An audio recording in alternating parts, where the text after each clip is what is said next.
আসসালামু আলাইকুম everyone, welcome to my channel. আজকে আমি আপনাদের সাথে শেয়ার করব পৃথিবীর সবচেয়ে হেলদি নাস্তা। আমি হেলদি নাস্তা এই জন্য বলছি, এটি বাসায় বানানো ব্রেড এবং কিছু সবজি দিয়ে তৈরি। তো চলুন শুরু করা যাক এই রেসিপিতে। তো এই জন্য আমি নিয়েছি একটি ব্রেড। এই ব্রেডটা আমার বাসায় বানানো।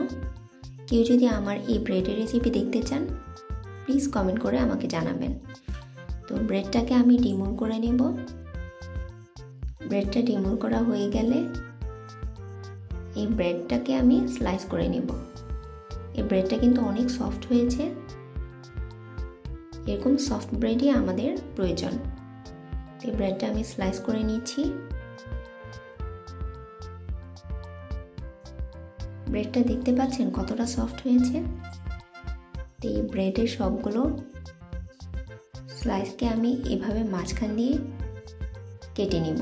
এই মাঝখানের অংশটুকু ফেলার দরকার নেই, আপনারা চাইলে চায়ের সাথে খেয়ে ফেলতে পারেন বা ব্রেড ক্রাম্পসও তৈরি করতে পারেন।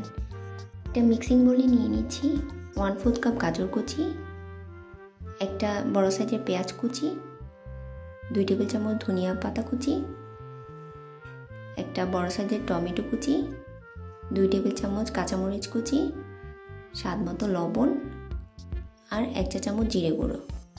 আর দিয়ে দিচ্ছি একটি ডিম, আপনারা একটি বা দুইটি দিতে পারেন। এই ডিম দিয়ে ভালোভাবে মিশিয়ে নেব।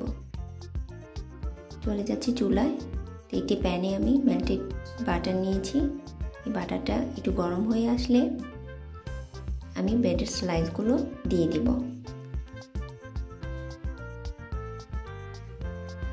ব্রেডের স্লাইসগুলো দিয়ে দিচ্ছি। এবার ডিম আর সবজির মিশ্রণটি তৈরি করে রেখেছিলাম এই ব্রেডের মাঝখানে তা দিয়ে দিব। যতটা সম্ভব ভর্তি করে দিয়ে দিব।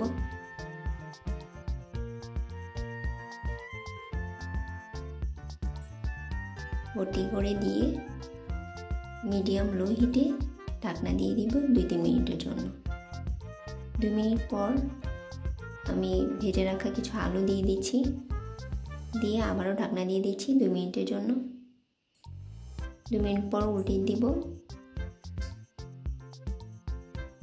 উল্টিয়ে দেওয়ার পর আবারও ঢাকনা দিয়ে দিব 2 মিনিটের জন্য। 2 মিনিট পর এই তো হয়ে গেল আমার ভেজিটেবল ফ্রেঞ্চ টোস্ট। এই নাস্তাটি বিকালের জন্য বা সকালের জন্য একদমই পারফেক্ট একটি নাস্তা। আর এর সাথে এক মগ কফি হলে তো কথাই নেই। তো আপনারা এই রেসিপিটি অবশ্যই ট্রাই করবেন বাসায়। আশা করছি আমার আজকের এই রেসিপি আপনাদের কাছে ভালো লেগেছে। আর যদি ভালো লেগে থাকে প্লিজ আমার চ্যানেলটি সাবস্ক্রাইব করবেন।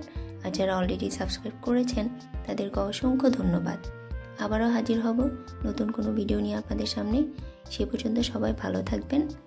আল্লাহ হাফেজ।